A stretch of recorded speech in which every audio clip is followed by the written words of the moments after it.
What's up, everyone, and welcome to this week's Cybersecurity Weekly, where we review the security events that happened in the last week. As always, I've broken the stories down in the timeline, and there is a list of the stories with time markers in the description below. So, of course, you can click on any of those time markers to jump around to any story you want. If you find my work valuable, I ask you to hit the like button and share this episode with anyone you know who can benefit from this information. And lastly, if you've not already, please also consider subscribing to my channel.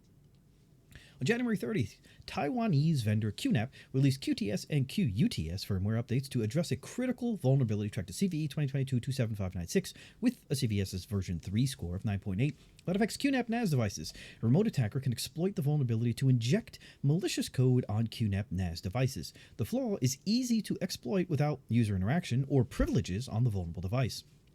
Vulnerability has been reported to affect QNAP devices running QTS 5.0.1 and QUTS Hero H5.0.1. If exploited, this vulnerability allows remote attackers to inject malicious code, reads the advisory published by the Taiwanese vendor.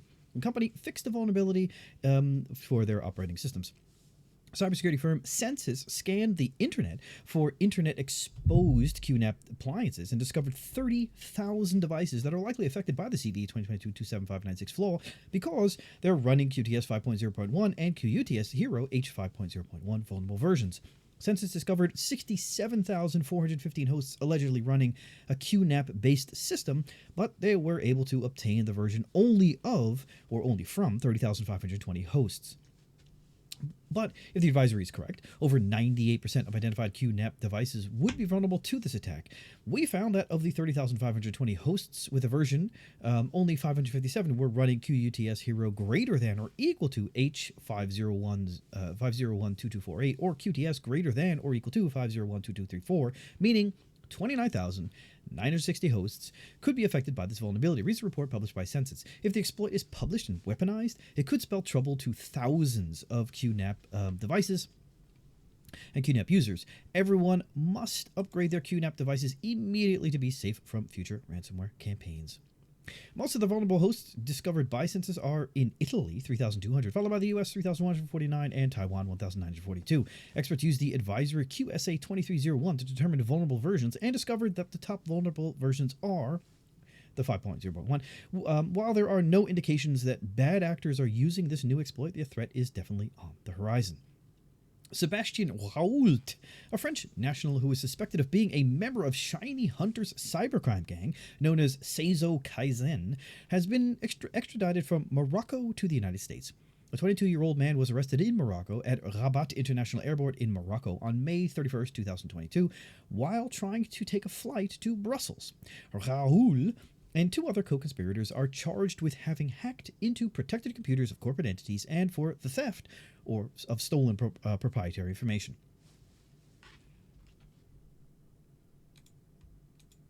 According to the indictment, Raoult was a participant in a hacking group that dubbed itself the ShinyHunters.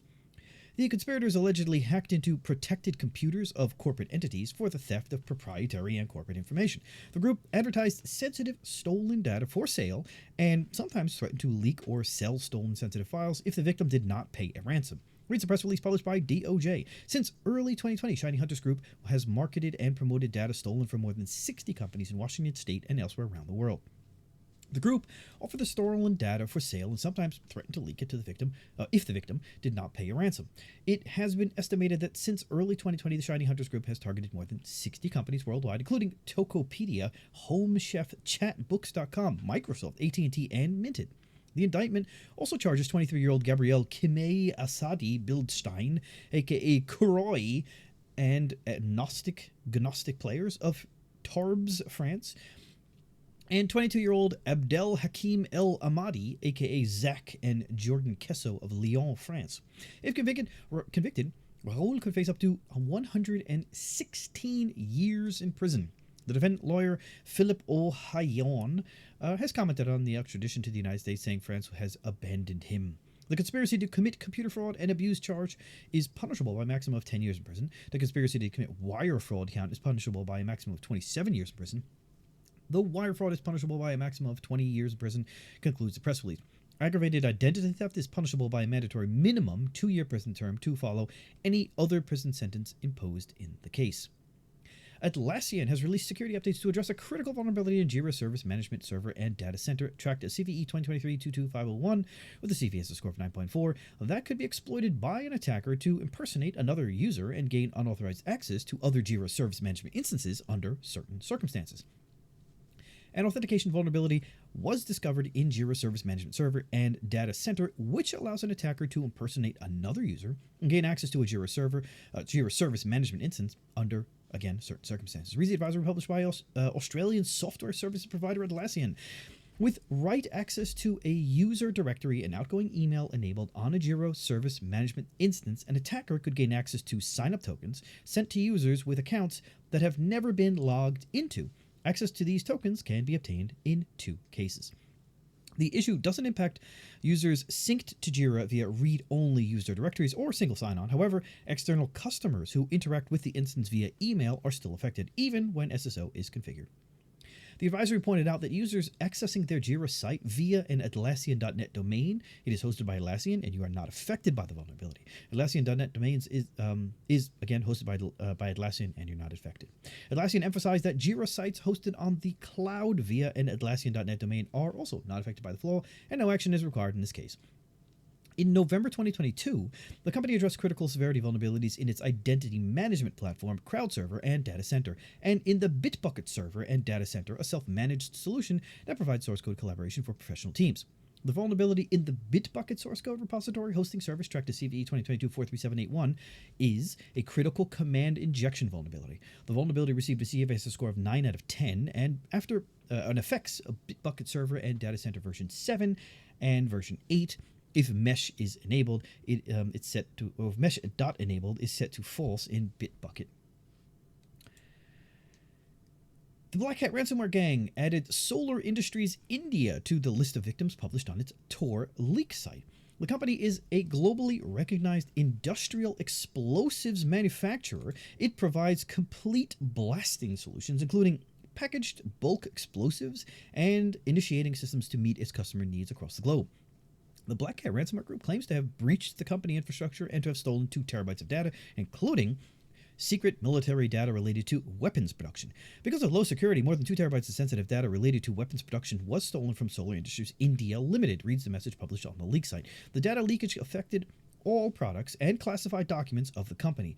The data includes full descriptions of engineering specifications, drawings, audits of many weapons, among others. BlackCat published images of the stolen documents and pictures taken from the company's security cameras as proof of the hack. The group invites anyone wishing to bid on all Solar Group data within 24 hours of publication of its blog to contact them in talks. It is interesting to notice that the gang claims to have serious evidence of industrial spying in other countries, including friendly states. The Cybersecurity and Infrastructure Security Agency added Oracle and SugarCRM flaws, respectively, tracked to CVE 2022-21587 and CVE 2023-22952, to its Known Exploited Vulnerabilities Catalog. The CVE 2022-21587 flaw with a CVSS score of 9.8 affects the Oracle e-business suite, which is a set of enterprise applications that allows organizations to automate processes such as supply chain management, enterprise resource planning, and customer relationship management. The vulnerability resides in the Web Applications Desktop Integrator of Oracle Enterprise Product and was addressed in October 2022. An unauthenticated attacker can easily exploit the flaw via HTTP to take over Oracle Web Applications Desktop Integrator installs. The issue impacts versions 12.2.3 to 12.2.11. Shadow Server researchers reported having observed first exploitation attempts on January 22nd, only 5 days after the cybersecurity firm Viatel Cybersecurity released a proof of concept. After this, proofs of concept exploit code for this issue. The CVE 2023-22952 flaw, again, CVS score of 8.8, is a remote code execution vulnerability that affects multiple SugarCRM products. According to the binding operating directive, you know the spiel. Get it fixed by whatever the date is. February 23rd, 2023 is the date, and all private organizations should also be dealing with this flaw. Cisco has released security updates to address a command injection vulnerability tracked to CVE 2023-20076 in the Cisco IOx Application Hosting Environment. The vulnerability in the Cisco IOx Application Hosting Environment could allow an authenticated remote attacker to execute arbitrary commands as root on the underlying hosting operating system. Recent advisory published by the IT giant. The root cause of the flaw is the incomplete sanitization of parameters that are passed in for activation of an application. An attacker could exploit this vulnerability by deploying and activating an application in the Cisco IOx Application Hosting Environment with a crafted activation payload file, continues the advisory. A successful exploit could allow the attacker to execute arbitrary commands as root on the underlying host operating system. Again, the person needs to be authenticated. The CVE 2023-20076 flaw affects devices that are running Cisco IOx XE software if they have the IOx feature enabled and they do not support native Docker. The vulnerability also impacts the following products, or a list of products which do not support native Docker if they are running a vulnerable software release and have the Cisco IOx feature enabled. The vulnerability was discovered by the researchers Sam Quinn and Casimir Schultz from the Trellix Advanced Research Center. The flaw doesn't affect Catalyst 9000 series switches, IOS XR, and NXOS software, or Meraki products. Cisco Product Security Incident Response Team confirmed that it is not aware of attacks in the wild exploiting this flaw. Recently, there's been a significant increase in ransomware attacks targeting companies in Northern Europe. These attacks are being carried out using the LockBit Locker, which is known to be in use by the Anonymous Criminal Affiliation Program. The LockBit group has been targeting companies of all sizes and across a wide range of industries, causing significant disruptions and financial losses. One of the most concerning aspects of these recent attacks is the way in which they are being conducted. The LockBit group is known for using a combination of advanced techniques, even phishing, and also social engineering to gain initial access to a company network. Once they have this access, they use a variety of tools and techniques to move laterally throughout the network, compromising systems and stealing sensitive data and wreaking havoc and doing all that other happy crap. One of the most recent attacks was reported by Computerland in Belgium against SMBs in the country, but according to the company, they were targeted by a group of cybercriminals who appeared to be using a variant of the LockBit Locker malware. However, upon further investigation, it was discovered that these attackers were not likely related to the real LockBit group, but rather wannabes who had obtained a leaked version of the malware. Despite not being the true LockBit Locker group, these micro-criminals were still able to cause significant damage by encrypting a large number of internal files. However, the company was able to restore its network from backups and no client workstations were affected during the intrusions. Among the increased popularity of extortion practices in the criminal underground, even among less sophisticated actors, this incident also highlights the dangers of outdated software and systems. In fact, in this case, the attackers were able to exploit unpatched vulnerabilities in the company FortiGate firewall. Unpatched FortiGate firewalls have several vulnerabilities that are currently exploited by cybercriminals according to the CISA Known Exploited Vulnerabilities Catalog, BOD 22-01, but in these recent cases, the exploited flaws were the infamous 40 fuck flaws straight back to from 2018. Wow, it's been a while. Those flaws have been exploited through unattended exposure through a company branch internet gateway. These network gateways are often less well protected than the company main network and typically provide an easier entry point for attackers. So in conclusion, the recent ransomware attacks targeting North European SMBs companies are a serious concern for many reasons, despite the reduced effectiveness due to the lack of experience of the criminal operators. The targeted industry suffered important outages and data exfiltration. Researchers from Horizon 3 attack team announced the release of a proof-of-concept exploit code for remote code execution in VMware vRealize Log.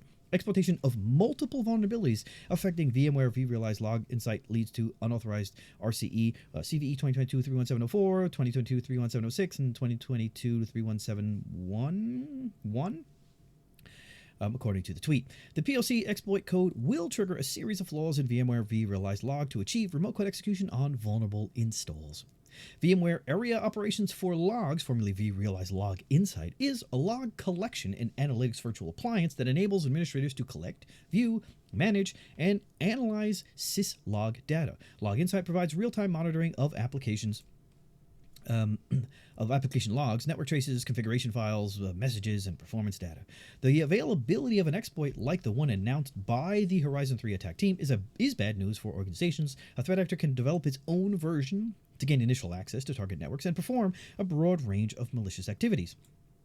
This vulnerability is easy to exploit. However, it requires the attacker to have some infrastructure set up to serve malicious payloads. Additionally, since this product is unlikely to be exposed to the internet, The attacker likely has already established a foothold somewhere else on the network, reads a post published by Horizon 3 attack team. This vulnerability allows for remote code execution as root, essentially giving an attacker complete control over the system.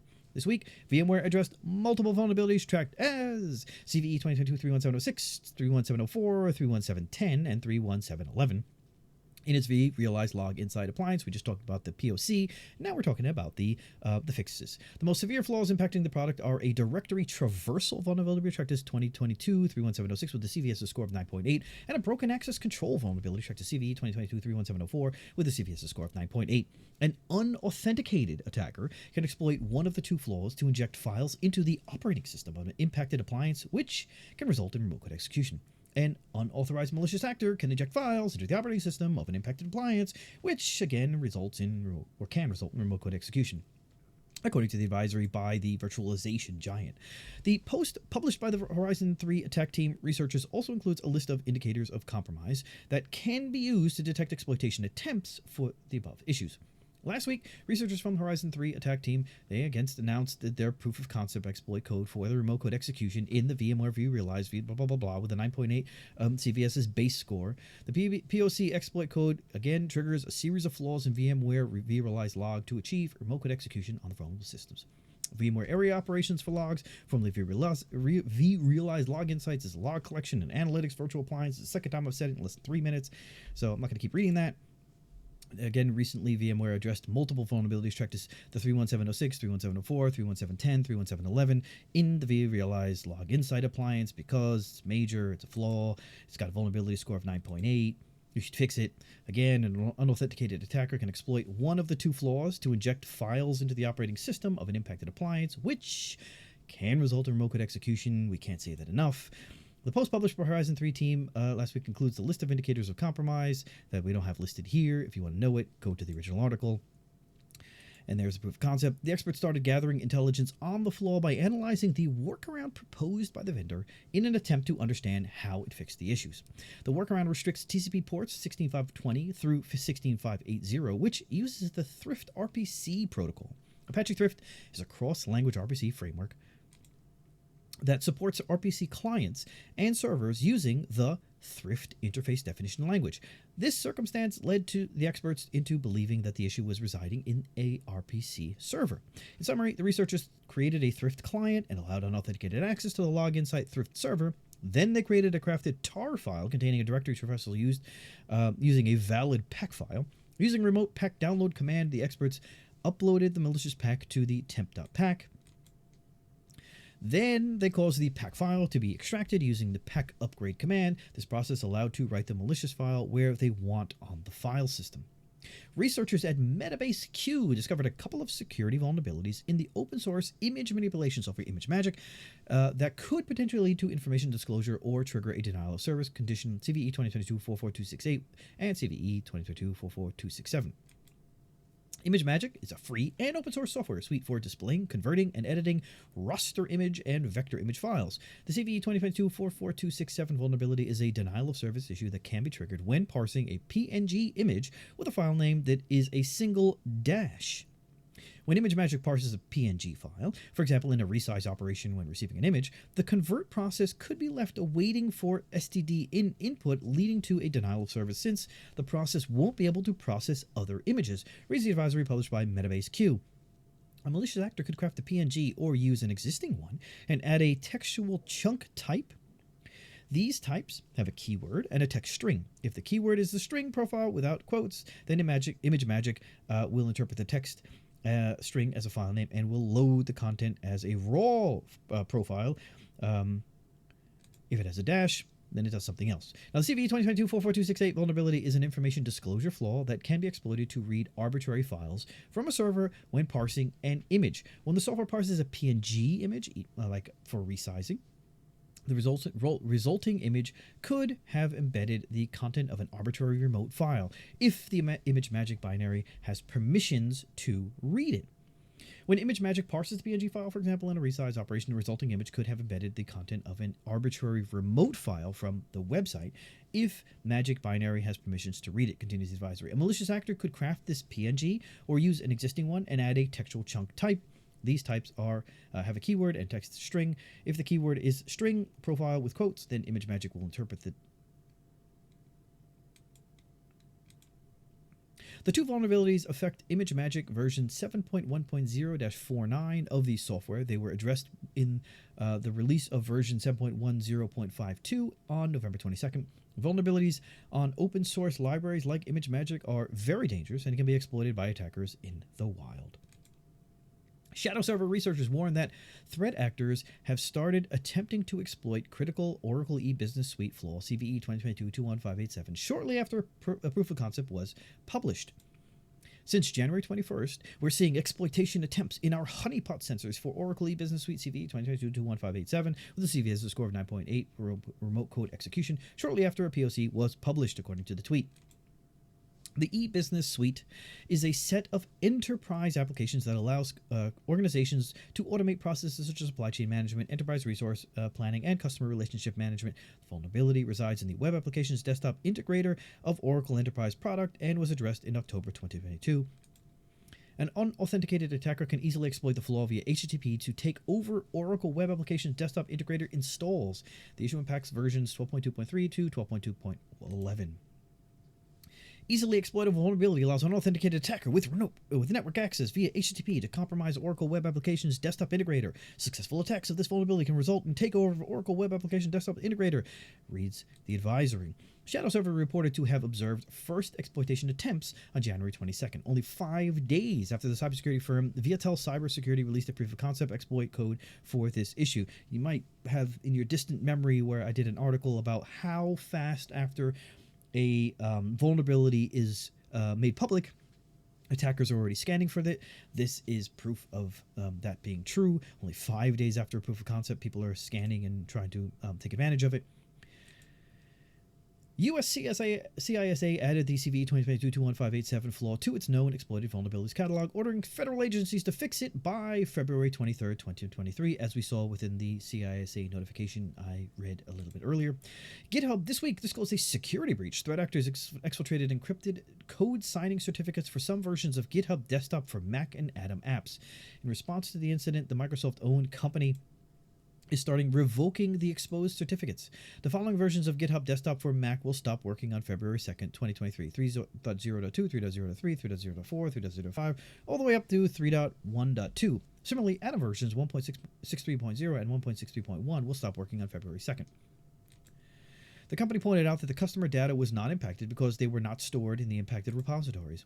On December 6, 2022, repositories from our Atom desktop and other deprecated GitHub-owned organizations were cloned by a compromised personal access token associated with a machine account, reads a notice published by GitHub. Once detected on December 7, 2022, our team immediately revoked their compromised credentials and began investigating potential impact to customers and internal systems. They're not able to decrypt the code signing certificates. They can use them to sign malicious software. The signed malicious code will evade detection because it will appear as developed by GitHub. The company states that it has no evidence that the threat actor was able to decrypt or use these certificates. The 3 compromised certificates will be revoked on February 2nd, 2023. They're 2-digit code signing certificates used for Windows and 1 Apple Developer ID certificate. The company states that the security breach has no impact on GitHub.com or any of its other services. On Thursday, February 2nd, 2023, we will revoke the Mac and Windows signing certificates used to sign desktop app versions 3.0.2 all the way up to 3.1.1 and Atom versions 1.63.0 to 1.63.1. Once revoked, all versions signed with these certificates will no longer function. We highly recommend updating desktop and or downgrading Atom before February 2nd to avoid disruptions in your workflows. Experts warn that threat actors are actively exploiting a zero-day vulnerability in Forta GoAnywhere MFT managed file transfer application.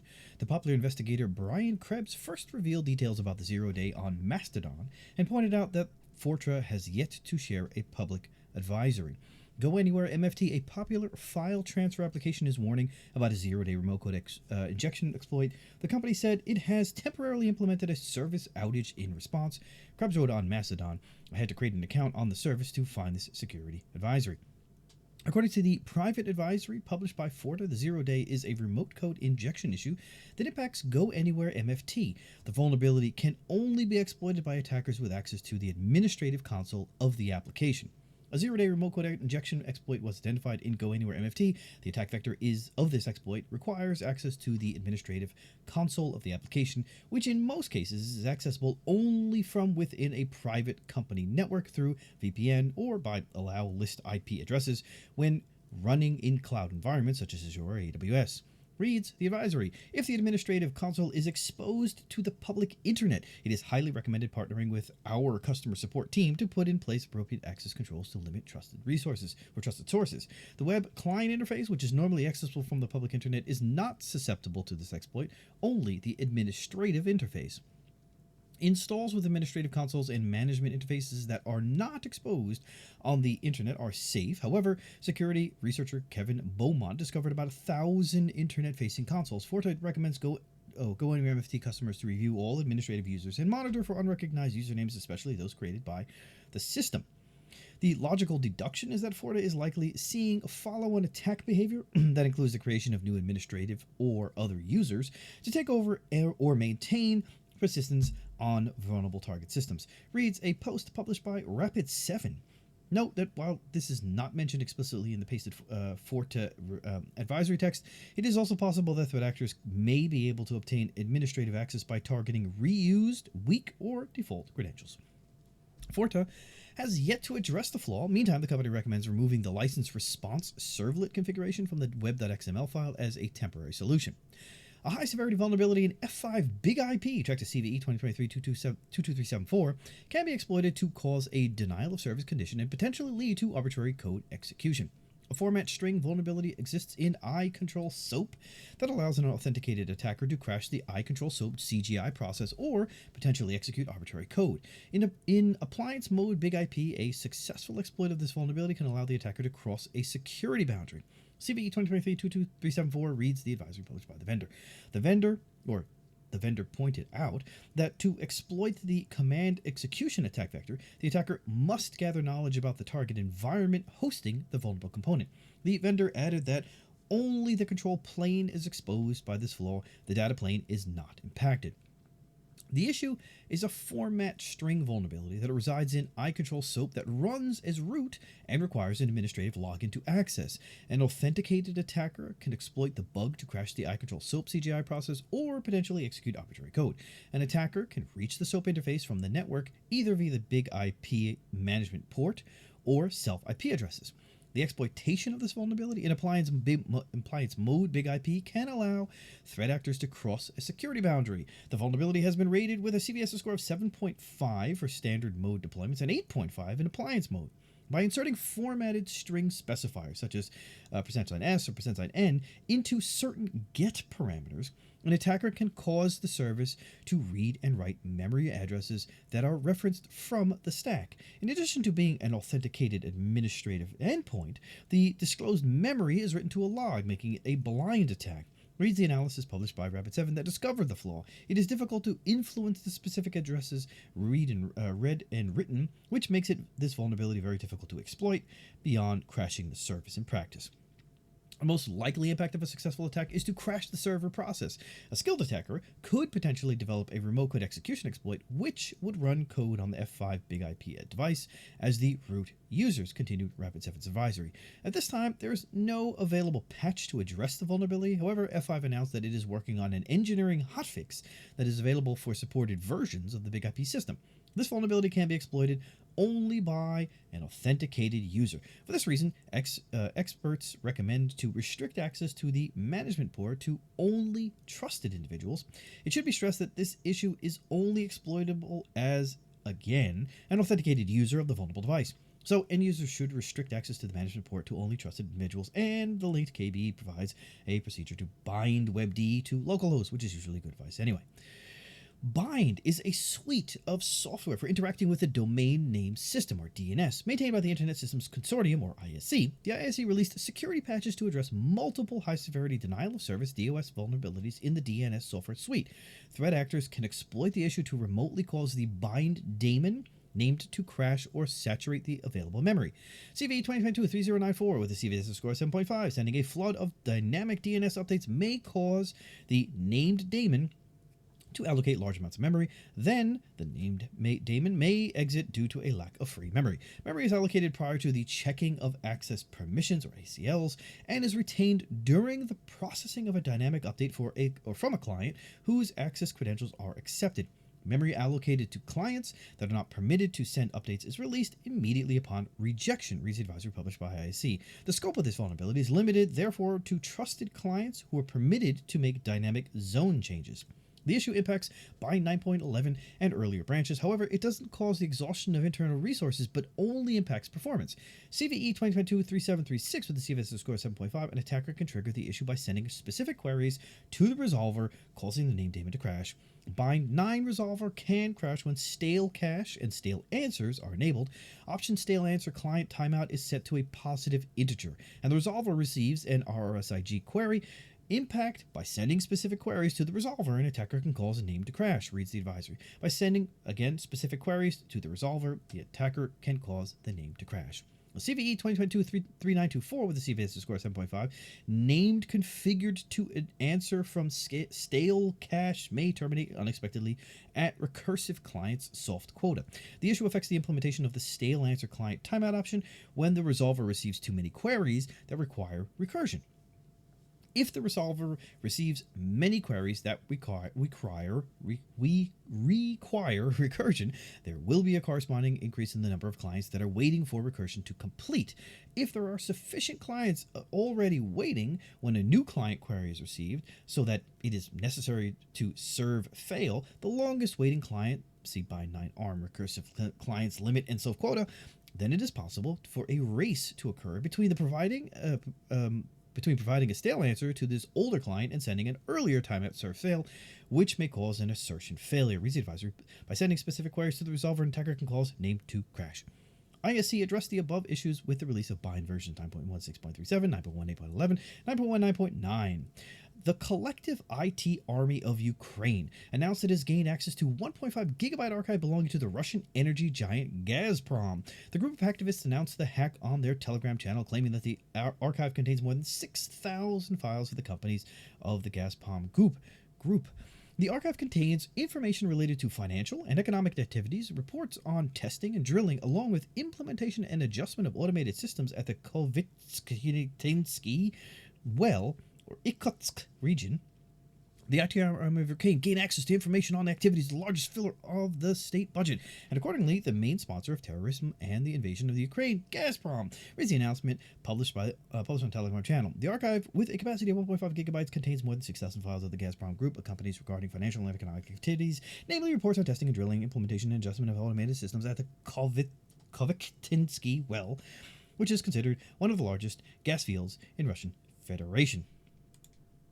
The IT Army of the Ukraine also published a statement of confidentiality included in Gazprom's agreement. In April 2022, cybersecurity expert Jeff Carr told Cyber News that cyber operators at the main directories of intelligence at the Ministry of Defense of the Ukraine, or GERMO, have been conducting computer network operations (CNO) against Gazprom. As a result of the breach, they were able to engineer a hack of the pipeline pressurization controls that would cause a pipeline to rupture, resulting in a fire. It's unlikely that the company Gazprom will acknowledge either the breach of the documents or the successful attacks against the SCADA, the Supervisory Control and Data Acquisition Systems, Carr said. He releases details on the computer network exploitation attack along with samples of documents taken by GERMO cyber team. According to Carr, GERMO was able to exfiltrate almost 1.5 terabytes of sensitive data from the company. The data includes administrative files for Gazprom management. Before I said 1.5 gigabytes in this article, now it says 1.5 terabytes. I believe the 1.5 terabytes is correct. For Gazprom management, communication requirements for the plants, maps, a massive 3,600 page PDF on all of the requirements for construction of a new pipeline facility, a work order for an overhaul of the relay protection and automation devices, information on the assignment of the primary communications network of the pipeline as well as the digital radio communications line, and much, much more. Carr added. A person familiar with pipeline security told me that the typical focus is on the compressor stations where the attacker would change the set points for higher and lower pressure and modify the flow rate measuring units. UK sports fashion chain JD Sports disclosed a data breach that exposed customer data from orders placed between November 2018 and October 2020. The company discovered unauthorized access to a server that contained data related to order placed by 10 million customers. JD Sports Fashion PLC has been the target of a cyber incident, which resulted in unauthorized access to a system that contained customer data relating to some online orders placed between November 2018 and October 2020. The affected JD Sports Group brands are JD Size, Millets, Blacks, Scots, and Millet Sport, reads a notice published by the company. The affected data is limited. JD Sports does not hold full payment card data, credit card data, and further has no reason to believe that account passwords were accessed. According to the company, the data breach impacted the JD Size, the Millets, the Blacks, the Scots, and Millet Sports, like we just said. According to the notice published by the company, the security breach may have exposed online limited information, including full names, delivery and billing addresses, email addresses, phone numbers, order details, and the last 4 digits of the customer's payment cards. The company notified UK authorities and hired external cybersecurity experts to investigate the security incident. Customers are recommended to be vigilant because they can be targeted in frauds and phishing attacks. We want to apologize to those customers who may have been affected by this incident. We are advising them to be vigilant about potential scam emails, calls, and texts, and providing details on how to report these. We are continuing with a full review of our cybersecurity in partnership with external specialists following this incident. Protecting the data of our customers is an absolute priority for JD. But what you don't see is them saying, we're providing 2 years worth of data protection, blah, blah, blah. LockBit ransomware operators have implemented a new version of their malware dubbed LockBit Green, which was designed to include cloud-based services among its targets. This is the 3rd version of the ransomware developed by the notorious gang after the LockBit Red and LockBit Black ones. Affiliates to the LockBit Ransomware as a Service can obtain LockBit Green using the Builder feature on the LockBit portal. The release of the new version was confirmed by the VX Underground researchers. LockBit Ransomware Group has informed us they have acquired a 3rd ransomware variant, LockBit Red, LockBit Black, LockBit Green. They also have modified their ESXi ransomware variant. Yes, they actually wrote whatever in the image. According to the researchers who analyzed the new version, the operators have modified their ESXi ransomware variant. Antonio Cocomazzi, a senior threat intelligence researcher from Sentinel-1, reported that the new variant has a significant overlap with the Conti ransomware, whose source code was leaked months ago. I conducted an analysis on the sample and found that it has significant overlap, 89% similarity with the Conti ransomware, specifically its version 3 version, which the source code has been leaked several months ago. The command line flags for LockBit Green are identical to those of Conti version 3, making it a derivative of the original source code, explained Cocomazzi. What a great name. The experts pointed out that only a small part of the source code has been modified by LockBit, including the ransom note, which is identical to the one used by the LockBit Black variant. The ransom note file name has been changed to Restore My Files. The availability of the source code of the other malware allows operators to create their own version, improving it and speeding up the development lifecycle. The approach of reusing and adapting the source code of reputable competitors, such as the now defunct Conti, helps to lower the cost and time of development, allowing the ransomware service maintainers to maximize their speed of release to attract new affiliates, concludes Cocomazzi. ProDaft researchers shared indicators of compromise for the LockBit Green variant, along with a Yara rule for its pattern detection on January 27, 2023, and that's the tweet, so let's get rid of that. RE Security, California-based cybersecurity company protecting Fortune 500 companies globally, has identified a new version of the Nevada ransomware, which recently emerged on the dark web right before the start of 2023. The actors behind this new project have an affiliate platform first introduced on the Ramp Underground community, which is known for initial access brokers and other cyber criminal actors and ransomware groups. Around February 1st, 2023, the group distributed an updated locker written in Rust for their affiliates supporting Windows, Linux, and ESXi. This programming language has become a trend for ransomware developers these days. BlackCat, Ransom, X2, Hive, Luna, again, Agenda. These updates have since provided improved functionality and significant tweaks to improve the affiliate panel. Another significant update has been identified around January 20th, which may confirm how the project is actively developing. The Nevada ransomware offers very attractive and competitive conditions, 85% to partners, with a full increase to 90%, assuming further progress. On December 10th, 2022, the actor published a post on the dark web describing the new project and then proceeded to invite new affiliates. Researchers found certain similarities with Petya ransomware. Notably, Nevada ransomware is also leveraging the Salsa 20 encryption algorithm as well as a similar structure of the locker. According to experts, similar to early versions of Petya ransomware, the code has some flaws, allowing some encrypted files to be decrypted. Researchers have shared their findings and described a possible concept that may be used for decryption. Security was able to gain access to the Nevada ransomware affiliate panel hosted on the Tor network. In the report, we can see the inner workings of the ransomware. The bad actors' workspaces provides a plethora of options, for example, communication with the victim, statistics, ransom balance, and much more.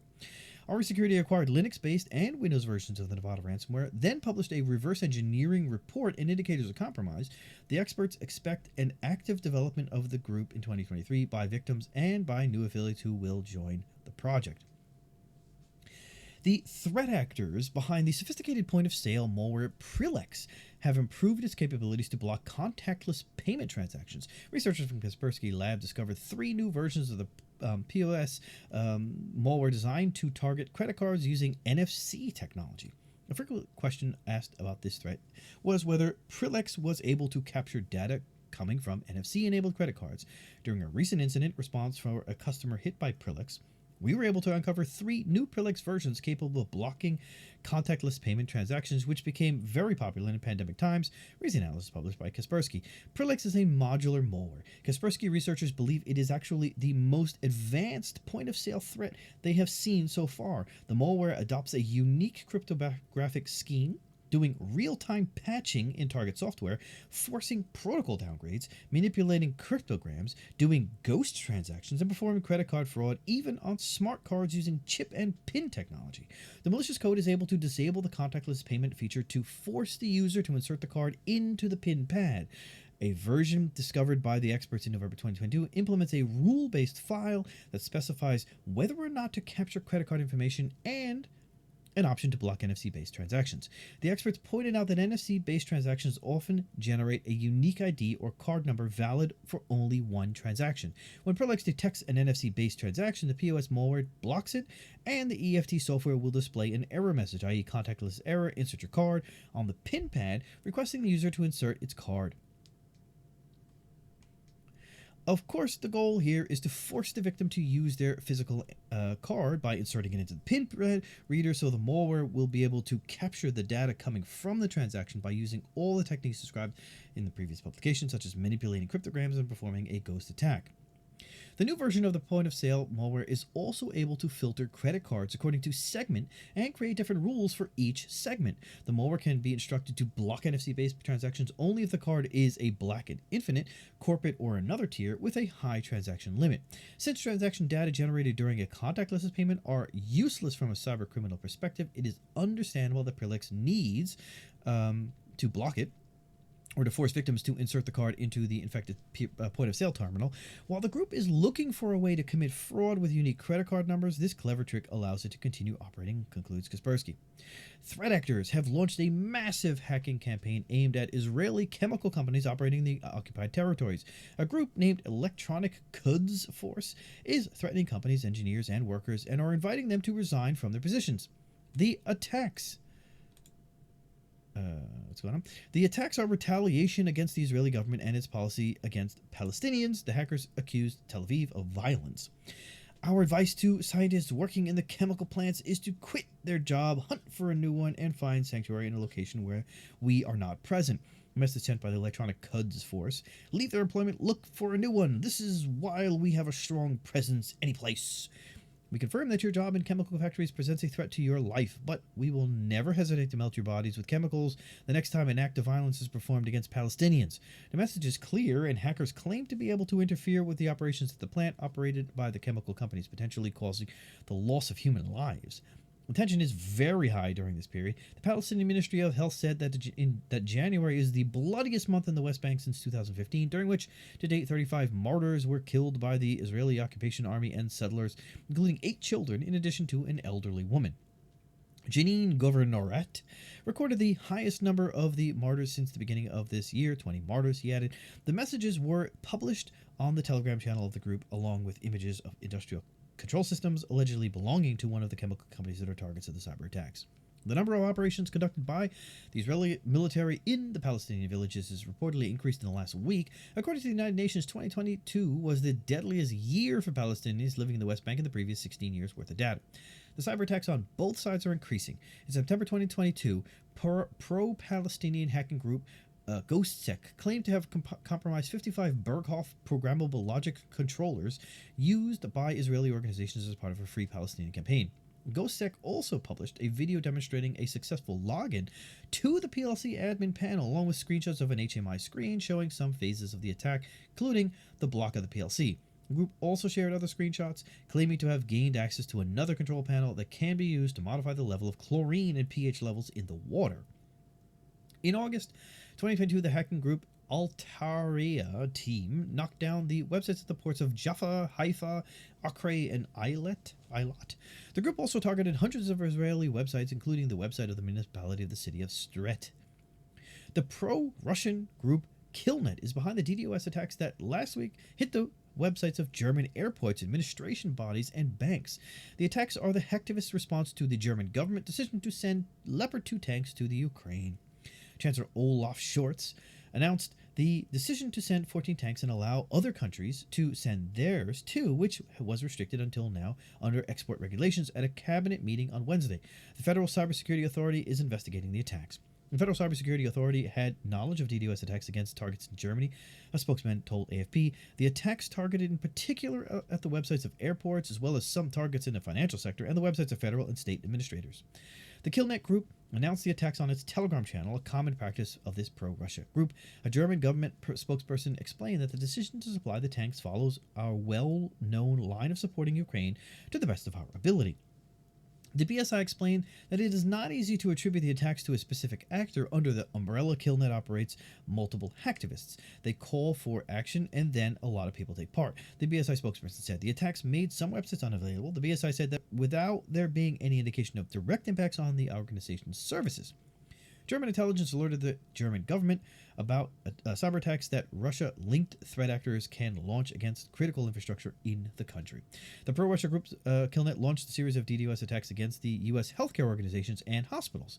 The group announced the attacks on its Telegram channel, calling for action against the U.S. government healthcare. At the time of this writing, many of the above websites are not reachable. Healthcare organizations are critical infrastructure, and cyber attacks represent a serious threat to them. Even if DDoS attacks are considered low-level offenses, we cannot exclude that pro-Russia groups in the future could launch more sophisticated attacks that can cause serious damage. We have also to consider that the group could extend its current offensive to healthcare of Western countries that are supporting Ukraine. In the last week, the pro-Russia group intensified its activity. Recently, the group launched a series of DDoS attacks against the websites in German airports and administrative bodies and banks, which we just read about. The attacks are the hacktivist response to the German government decision to send the Leopard 2 tanks to Ukraine. The Dutch National Cybersecurity Center reported that the websites of several hospitals in the Netherlands and Europe were hit by DDoS attacks carried out by pro-Russia hacking group Killnet. They've been very busy, haven't they? The group of hackers launched the offensive against the hospitals in the European countries due to their support for Ukraine.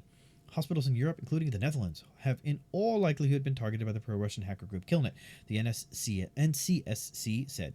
Earlier this year, experts from ZCERT, the computer emergency response team for the Dutch healthcare sector, blamed the Killnet group for the cyber attacks that hit the University Medical Center Groningen on Saturday. The UMCG is facing a DDoS attack in which the system is flooded with a vast amount of visitors at the same time. It's not really visitors, it's bots. But anyway, the impact isn't terrible at this stage, said the spokesperson. A spokeswoman for the UMCG also said that patient care could continue as usual, reported the NL Times. Only the UMCG website is down. According to the hospital, the website with the medical records of UMCG patients has not been compromised. Patients could still view their medical history, operations, medicines, and the rest. Currently, the DDoS attacks are successfully mitigated, and the impact of the attacks is limited, the NCSC added. The hackers also targeted hospitals in the UK, Germany, Poland, Scandinavia, and the United States. Last week, the group announced the attacks on its Telegram channel, calling for action against the U.S. government healthcare. Healthcare organizations are critical infrastructure, and cyber attacks represent a serious threat to them. Even if DDoS attacks are considered low-level offenses, we cannot exclude that pro-Russia groups in the future could launch more sophisticated attacks that can cause serious damage. This is all like a repeat, so I'm just going to skip it. In November, Killnet claimed responsibility for the DDoS attack that today took down the website of the European Parliament website. That's also, again, repeat. Germany got attacked, Netherlands got attacked, US got attacked, all by Killnet. QNAP released QTS and QUTS firmware updates to address a critical vulnerability tracked to CVE 2022-27596 with a CVSS version 3 score of 9.8 that affects QNAP NAS devices. A remote attacker can exploit the vulnerability to inject malicious code on QNAP NAS devices. The flaw is easy to exploit without user interaction or privileges on the vulnerable device. That sounds bad. A vulnerability has been reported to affect QNAP devices running QTS 5.0.1 and QUTS for Hero H5.0.1. If exploited, this vulnerability allows remote attackers to inject malicious code, reads the advisory published by the Taiwanese vendor. We have already fixed this vulnerability in the following operating system versions. Well, anything above 5.0.1 and H5.0.1. Users can also download the update from the QNAP website by going to Support, Download Center, and then performing a manual update for their specific device. The company urges customers to apply security updates as soon as possible. The researcher GTM Manos received a $27,000 bug bounty for having reported a two-factor authentication bypass vulnerability affecting Instagram and Facebook. The flaw resides in a component used by the parent company Meta for confirming a phone number and email address. The researchers noticed that the software did not implement a rate-limiting protection mechanism that allowed him to bypass two-factor authentication on Facebook by confirming the targeted user already confirmed Facebook mobile number using the Meta Accounts Center. Manos reported the flaw to Meta in September 2022. The IT giant addressed it in October 2022. Two-factor authentication bypass. We also fixed a bug reported by GTM Manos of Nepal. Oh, he's from Nepal. Cool. Which could have allowed an attacker to bypass SMS-based two-factor authentication by exploiting a rate-limiting issue to brute force the verification PIN required to confirm someone's phone number. We awarded a $27,200 bounty for this report. Reads the Bug Bounty Program report published by Meta.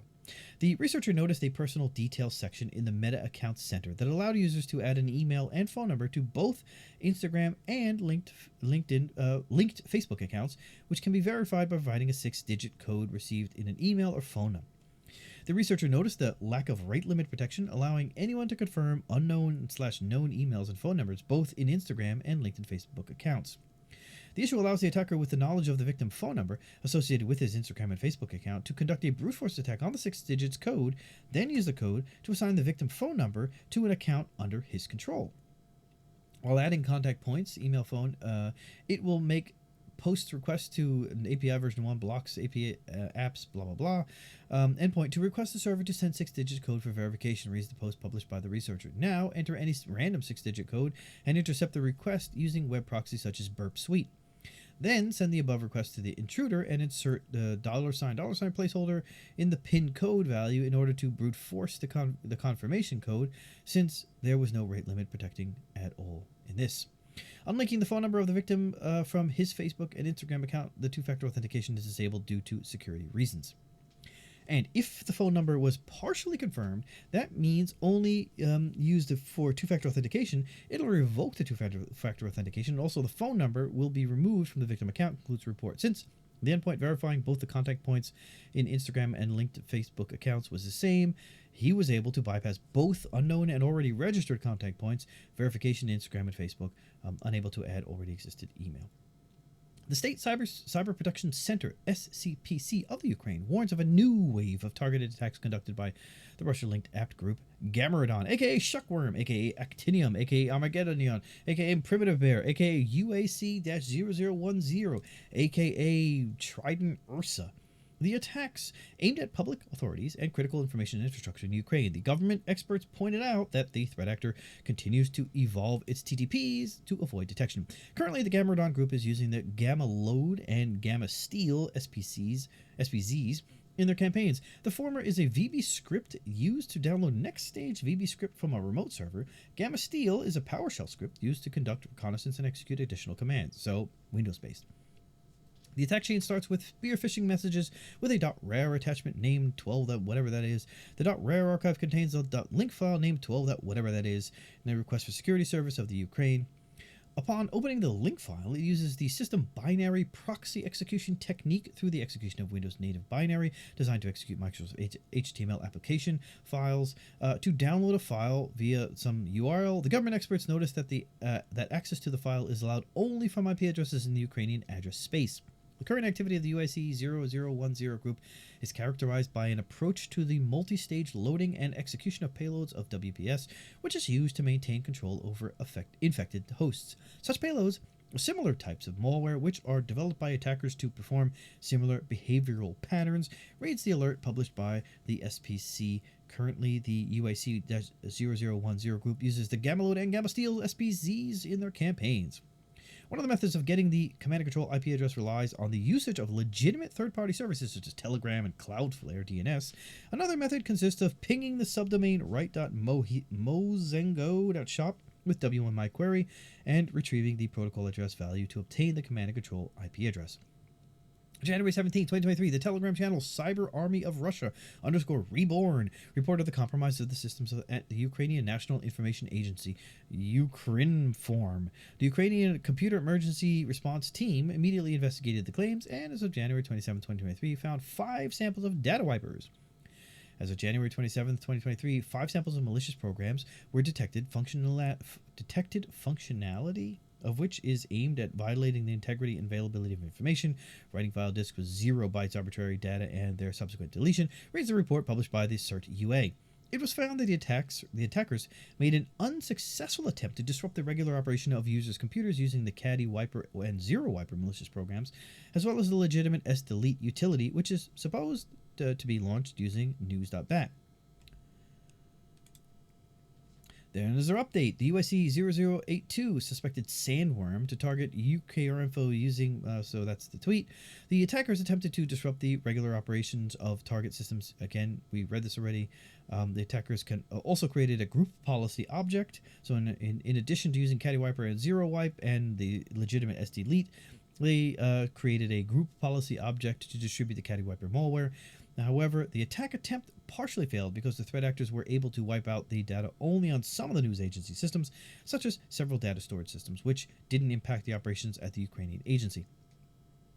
According to the report, threat actors conducted a reconnaissance of the UKR Inform agency no later than December 7, 2022, and breached its systems on January 17, 2023. The CERT UA attributes the attack to the Russia-linked app group UAC-0082, aka Sandworm, Black Energy, aka Telebots. The Sandworm group has been active since 2000. It operates under the control of Unit 74455 of the Russian GRU Main Center for Special Technologies since 2000.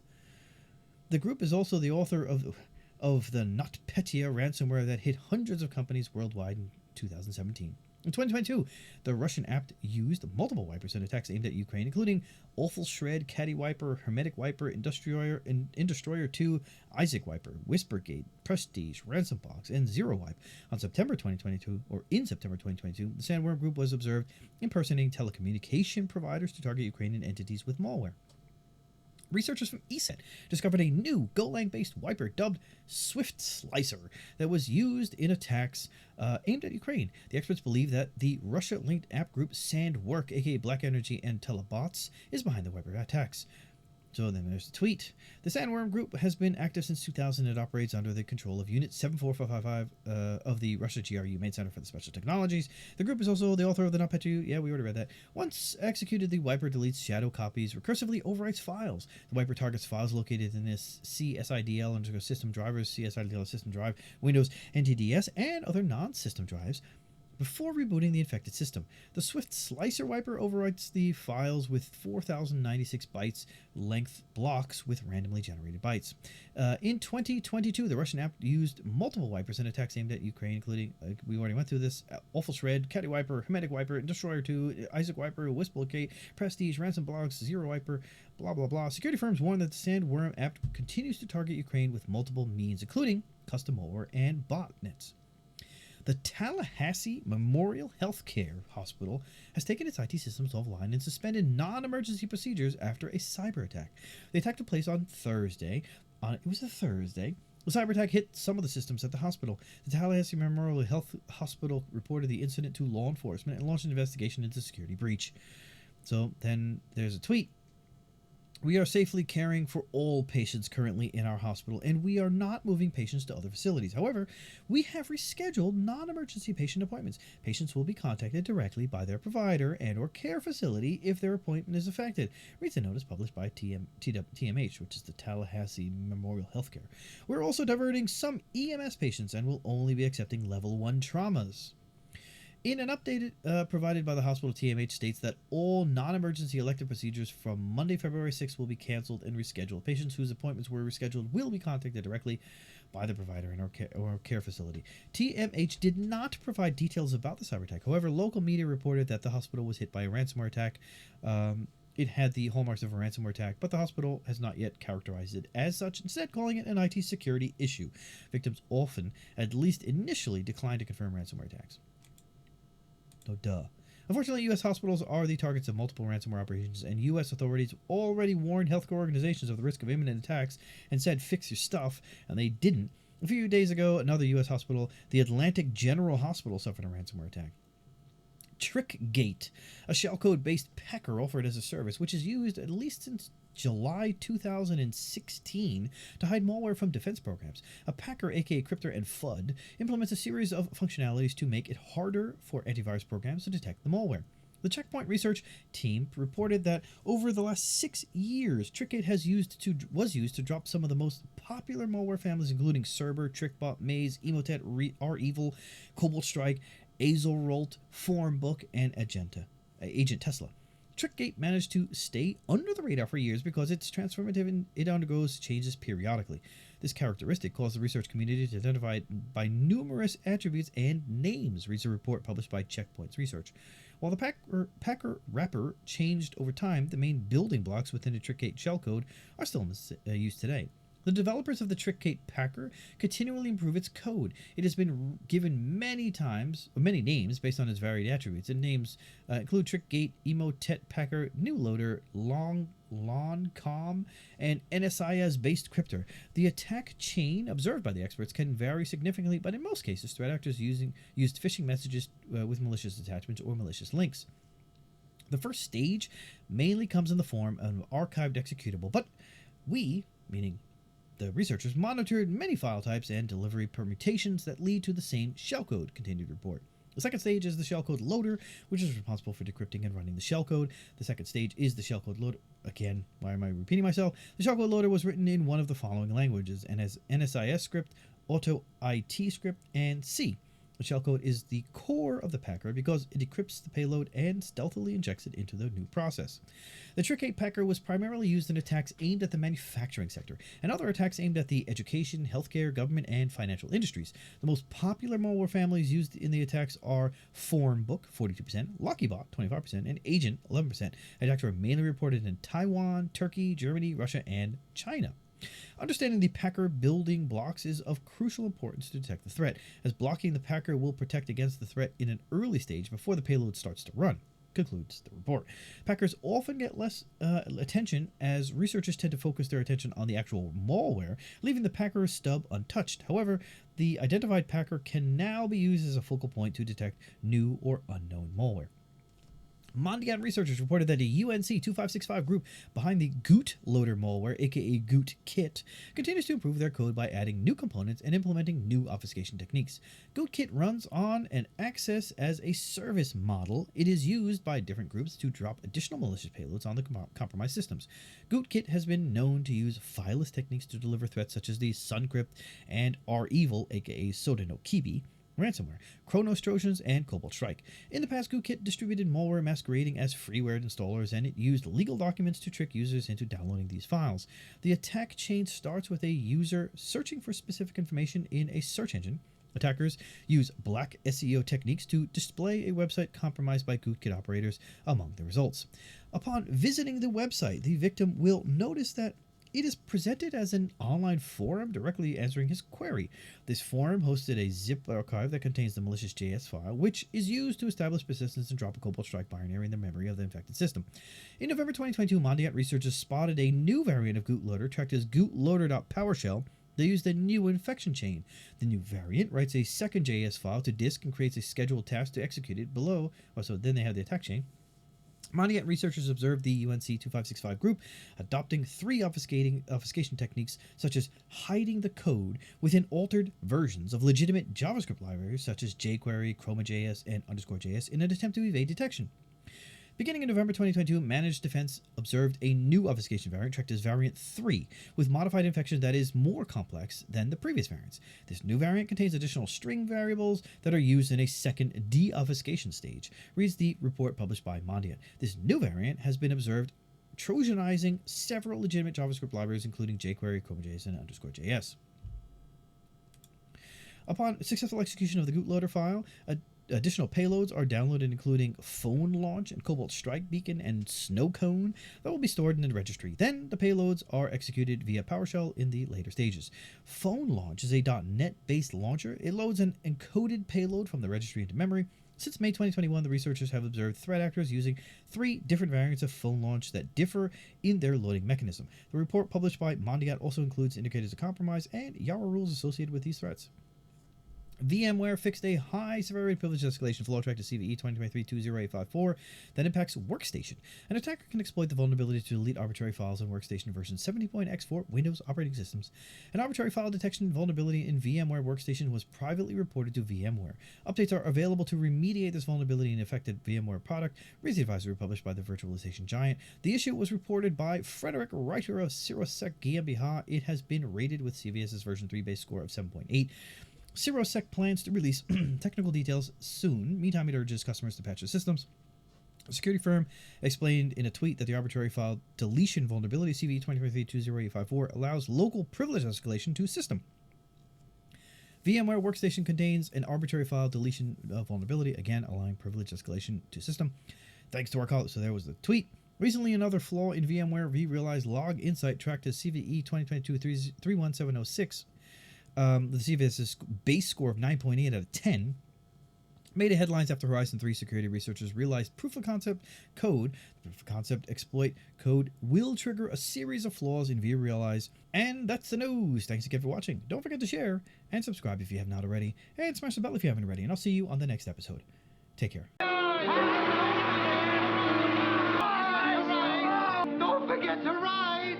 Farewell.